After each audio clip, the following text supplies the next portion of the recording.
មន្ត្រីជាន់ខ្ពស់ក្រសួងមហាផ្ទៃដឹកនាំកិច្ចប្រជុំត្រួតពិនិត្យនិងជំរុញការអនុវត្តគោលនយោបាយភូមិឃុំសង្កាត់មានសុវត្ថិភាពស្ថិតក្នុងសមត្ថកិច្ចក្រសួងមហាផ្ទៃនិងកិច្ចប្រជុំបូកសរុបការងារត្រីមាសទី2សម្រាប់ឆ្នាំ2026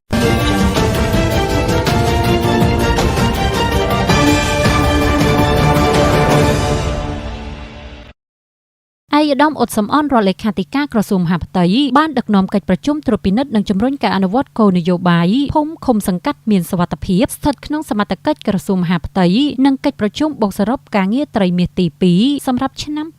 2026ដោយផ្ដោតការយកចិត្តទុកដាក់លើការបម្រើសេវាសាធារណៈនិងការដោះស្រាយតម្រូវការរបស់ប្រជាពលរដ្ឋនៅមូលដ្ឋានស្ថិតនៅសាលប្រជុំប្រាសាទសម្បូរព្រៃគុកនៃរដ្ឋបាលខេត្តកំពង់ធំនាព្រឹកថ្ងៃទី21ខែសីហាឆ្នាំ2026កម្មវិធីនេះផងដែរក៏មានការអញ្ជើញចូលរួមពីឯកឧត្តមលោកជំទាវប្រតិភូក្រសួងមហាផ្ទៃឯកឧត្តមអ៊ុនបុតអភិបាលរងខេត្តតំណាងដល់ខ្ពង់ខ្ពស់ឯកឧត្តមនួនផារតអភិបាលខេត្តកំពង់ធំកងកម្លាំងទាំង3ប្រធានមន្ត្រីអង្គភាពអភិបាលក្រុងស្រុកលោកមេឃុំចៅសង្កាត់និងសមាជិកសមាជិកាចូលរួមយ៉ាងច្រើនកកកឯកឧត្តមអ៊ុនបុតអភិបាលរងខេត្តកំពង់ធំបានថ្លែងថាដើម្បីឲ្យលទ្ធផលនៃការអនុវត្តលក្ខណៈសម្បត្តិទាំង7នៃគោលនយោបាយភូមិឃុំសង្កាត់មានសុវត្ថិភាពកាន់តែមានភាពប្រសើរឡើងគណៈបញ្ជាការឯកភាពគ្រប់លំដាប់ថ្នាក់ត្រូវខិតខំបំពេញការងារប្រកបដោយឆន្ទៈនិងស្មារតីទទួលខុសត្រូវខ្ពស់ដូចជាការផ្តល់សេវាសាធារណៈជូនប្រជាពលរដ្ឋជាពិសេសការផ្តល់អត្តសញ្ញាណប័ណ្ណសៀវភៅគ្រួសារសៀវភៅស្នាក់នៅជាដើមត្រូវបានយកចិត្តទុកដាក់ផ្តល់ជូនប្រជាពលរដ្ឋប្រកបដោយគុណភាព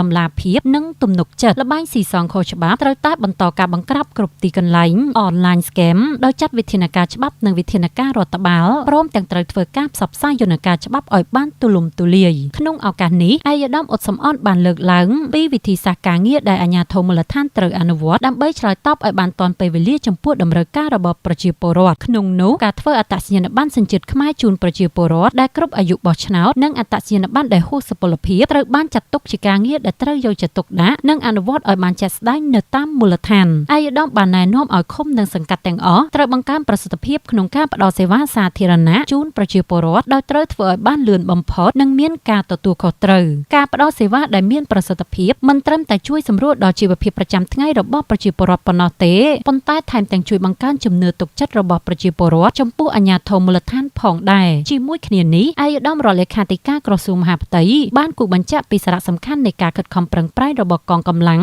និងអាជ្ញាធរមានសមត្ថកិច្ចពាក់ព័ន្ធក្នុងការដោះស្រាយតម្រូវការរបស់ប្រជាពលរដ្ឋនិងការអនុវត្តគោលនយោបាយភូមិឃុំសង្កាត់មានសុវត្ថិភាពឲ្យទទួលបានលទ្ធផលប្រសើរការជំរុញការងារទាំងនេះត្រូវបានដាក់ក្នុងបរិបទនៃការពង្រឹងការអនុវត្តគោលនយោបាយភូមិឃុំសង្កាត់មានសុវត្ថិភាពដែលតម្រូវឲ្យអាជ្ញាធរនិងកងកម្លាំងនៅគ្រប់លំដាប់ថ្នាក់បន្តយកចិត្តទុកដាក់លើសន្តិសុខសណ្ដាប់ធ្នាប់និងការផ្តល់សេវាសាធារណៈជូនប្រជាពលរដ្ឋជាចុងក្រោយឯកឧត្តមអ៊ុត សំអនរដ្ឋលេខាធិការក្រសួងមហាផ្ទៃក៏បានបន្តជំរុញឲ្យមន្ត្រីនិងអាជ្ញាធរពាក់ព័ន្ធបំពេញការងារដោយស្មារតីទទួលខុសត្រូវនិងខិតខំដោះស្រាយបញ្ហានានារបស់ប្រជាពលរដ្ឋនៅមូលដ្ឋានឲ្យបានទាន់ពេលវេលាស្របតាមទូនីតិនិងសមត្ថកិច្ចរបស់ខ្លួន